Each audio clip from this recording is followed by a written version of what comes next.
আমরা যেই প্রেস ব্রিফিংটি করেছি সেখানে অনেক কথাই বলা হয়েছে, আপনি যেটি বললেন সেটিও আলোচনা হয়েছে, অনেকে প্রশ্ন করেছেন। তো প্রথম কথা হচ্ছে আমরা অভ্যুত্থান পরবর্তী যে সময়টা, মানে আজকে 1 মাস হতে যাচ্ছে, 5 তারিখ আজকে 7 তারিখ।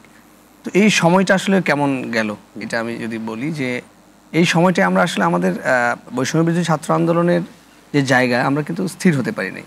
আমরা নানা সময় নানা দিকে, নানা সময় নানা দিকে আমাদের দৌড়াতে হয়েছে। এই গত 15 দিন বন্যার যে কর্মযজ্ঞ ছিল, টিএসসিতে গণত্রাণ কর্মসূচি চলেছে, আজকে ওইটার এক ধরনের সমাপ্তি ঘোষণা হয়েছে। তো এর ভেতরেই আপনারা দেখেছেন আবার নানা ধরনের ষড়যন্ত্র আমরা দেখতে পেয়েছি। আনসাররা এক ধরনের ষড়যন্ত্র করেছে।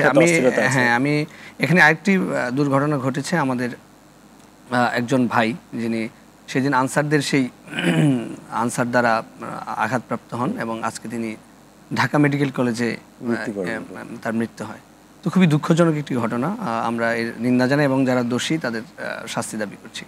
তো আপনি যদি দেখেন এই পুরো মাসটা আমাদের এক ধরনের দৌড়াদৌড়ির ভেতর দিয়ে যেতে হয়েছে। তো সেই জায়গা থেকে আমরা সারা দেশেও যখন আমরা তাকাই, যখন আমরা নানা জায়গা থেকে খবর পাচ্ছি যে অমুক জায়গায় চাঁদাবাজি হচ্ছে, অমুক জায়গায় নানা ধরনের সিন্ডিকেট, নানা ধরনের কর্মকাণ্ড হচ্ছে।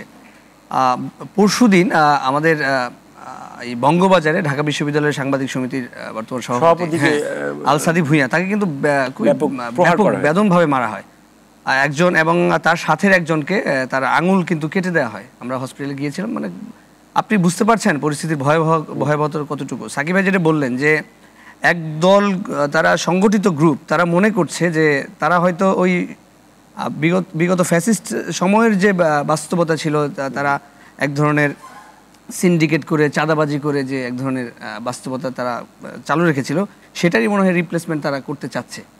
কারা করছে এটা? আপনাদের অবজারভেশনটা কি? সংগঠিত গ্রুপ কারা, এটা আপনারা খুঁজলেই পাবেন, এটা তো স্পষ্ট। তো আমরা বলতে চাই যে এটা আপনার রাজনৈতিক দলের কথা যখন বলে, আমি এদিকে আসছি আসলে। তো এই ঘটনা ঘটার পরে আমরা যেটি মনে করছি যে এখন আসলে বেশ একটি মাস সময় চলে গেছে।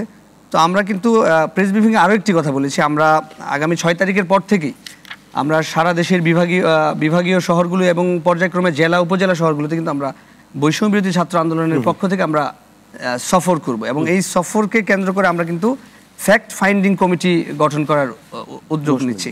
এবং এই ফ্যাক্ট ফাইন্ডিং কমিটি আসলে কি করবে? তারা মূলত দেশের বিভিন্ন জায়গায় যে চাঁদাবাজি হচ্ছে, সন্ত্রাসী কর্মকাণ্ড এবং দুর্নীতি হচ্ছে, সেগুলোর প্রতিরোধে তারা কাজ করবে।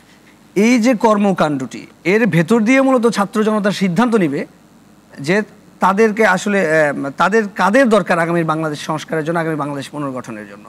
তো আমি মনে করছি আসলে রাজনৈতিক দলের যে ব্যাপারটি, সেটি আসলে এত সহজও না। এটি সাধারণ অভ্যুত্থান পরবর্তী বাংলাদেশের যে বাস্তবতা, এটাকে সাধারণ মানুষের সঙ্গে কানেক্ট করে আগামীর যে রাজনৈতিক সিদ্ধান্ত, সেটি আমি মনে করি যে সাধারণ মানুষ